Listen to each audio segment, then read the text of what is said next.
Je suis Manuel Martins, je suis en charge des moyens généraux chez Danone. Ici, vous êtes justement au siège de Danone. Vous avez ici des collaborateurs qui travaillent tous en open space. Les agents de la propreté commencent à 6h30, ils finissent vers 13h30 et donc ils ont un rythme de travail sur ces horaires-là en communion avec les salariés qui sont présents sur site. On a mis le matin plutôt des tâches qui font un petit peu de bruit comme l'aspiration et puis petit à petit on passe sur des phases où on peut être au contact des salariés comme le vidage des poubelles qui ne dérange personne ou alors le nettoyage des bureaux au moment où ça arrange le salarié. Merci, bonne journée. Soit il est parti prendre un café et puis l'agent connaît un petit peu le rythme du service, soit le salarié est à son bureau, puis au téléphone et on peut nettoyer son bureau. C'est complètement à la carte, c'est-à-dire que en fait, le contact avec le salarié fait qu'on obtient le rythme qui convient le mieux aux deux, à la fois à l'agent et au salarié. On s'y habitue très vite et j'aurais même tendance à vous dire que ça me paraît infiniment plus normal. On travaille tous aussi en journée, on comprend les contraintes que ça représente par rapport au transport, par rapport à la disponibilité des gens, par rapport à leur vie perso. Donc ça ne me choque pas, ça me paraît infiniment plus logique. On est beaucoup pris par notre travail et il y a des fois on les entend même pas, quoi. Elles sont tellement discrètes.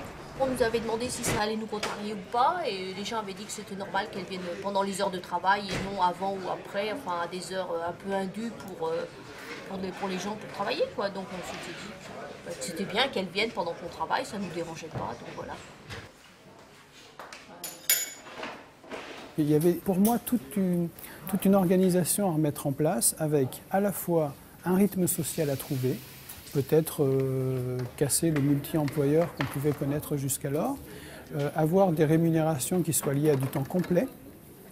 Ça m'intéressait fortement également parce qu'on peut travailler sur de la formation, par exemple, avec les sociétés de propreté, et donc créer un cercle vertueux complet qui aille à la fois du statut et de la condition de travail jusqu'à la formation et donc la possibilité pour ces salariés dans quelques années, 1 an, 2 ans, c'est quelque chose qu'on est en train de monter ensemble, d'évoluer au sein de la société de propreté.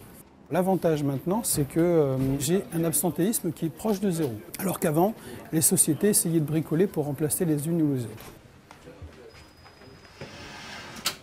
Le premier enjeu était un enjeu social qui était comment je mets du lien entre la société de propreté et les agents en particulier et les salariés Danone.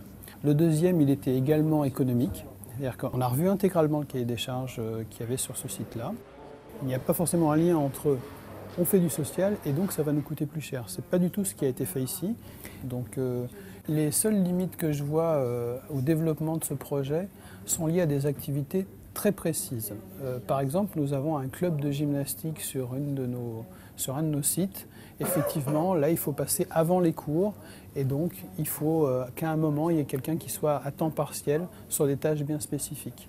Les autres limites que je peux voir, c'est le fait que les agents n'aient pas envie de passer à temps complet, et ça arrive. Mais à partir du moment où tout le monde a compris le sens qu'on donnait à ce projet et que l'ambition est partagée, ça ne peut que fonctionner, je pense.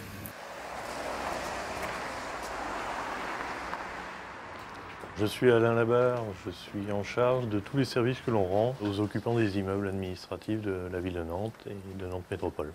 Nous avons déjà, nous, notre expérience de la régie qui travaille en journée, en coactivité, sur des plages horaires longues, donc 7 heures de travail en continu, avec une pause bien entendu pour les personnels. Donc on sait que d'un point de vue opérationnel, cela fonctionne, et cela fonctionne en ce qui nous concerne principalement à l'hôtel de ville. Pour le reste, des mètres carrés qui sont à entretenir, donc les 2 autres tiers, ce sont des marchés de nettoyage qui sont passés avec des entreprises de propreté, en indiquant très clairement aux entreprises que l'on souhaite que les contrats de travail de leurs salariés soient avec des horaires de travail en journée. Je trouve que c'est pas vraiment l'idéal d'associer le travail au bureau et d'avoir du personnel de ménage à côté. Je vois bien qu'ils sont même un petit peu gênés de passer derrière le bureau pendant qu'on travaille et voilà, on est peut-être obligé aussi de s'absenter 2 minutes pour qu'ils puissent passer le chiffon et c'est pas toujours facile, quoi. C'est la voie dans laquelle on s'engage. C'est une politique de développement durable. De toute façon, on ira là-dessus de plus en plus, quoi. Je vois pas trop le rapport avec le développement durable, les horaires. 3h ou 4h du matin. Si vous avez des enfants, vous en faites quoi, les enfants? Les transports en commun, vous n'en avez pas, ça va. Donc vous prenez forcément votre véhicule pour venir sur le lieu du travail. La vie sociale est quand même beaucoup plus facile quand on travaille en même temps que les autres, quand on se repose en même temps que les autres, pour avoir des activités ludiques, culturelles, sportives ou autres. Donc tout ça contribue au développement durable. Le développement durable, c'est pas qu'une histoire d'écologie et de polluants. C'est une histoire de bien-être social global. Et il y a beaucoup de personnel qui ne vont pas sur ce métier-là à cause des conditions de travail. Il faut simplement expliquer les choses et peut-être communiquer plus sur cet aspect-là. L'accueil du public dans un bâtiment va faire qu'on va devoir traiter certaines zones avant l'ouverture du bâtiment. C'est l'option qu'on a choisie, c'est d'éviter la coactivité avec le public, notamment sur des espaces de hall comme ici, les espaces d'attente du public. On pense qu'il vaut mieux quand même avant l'ouverture des services que le nettoyage soit fait dans les zones auxquelles ils vont accéder. Si on prend l'exemple de Magellan, le contrat qui est passé avec le prestataire prévoit la présence de 2 agents qui ont des contrats à temps plein, c'est-à-dire 7h30 de présence sur le site. Désormais, on a vraiment une vision quotidienne de l'intervention de l'entreprise.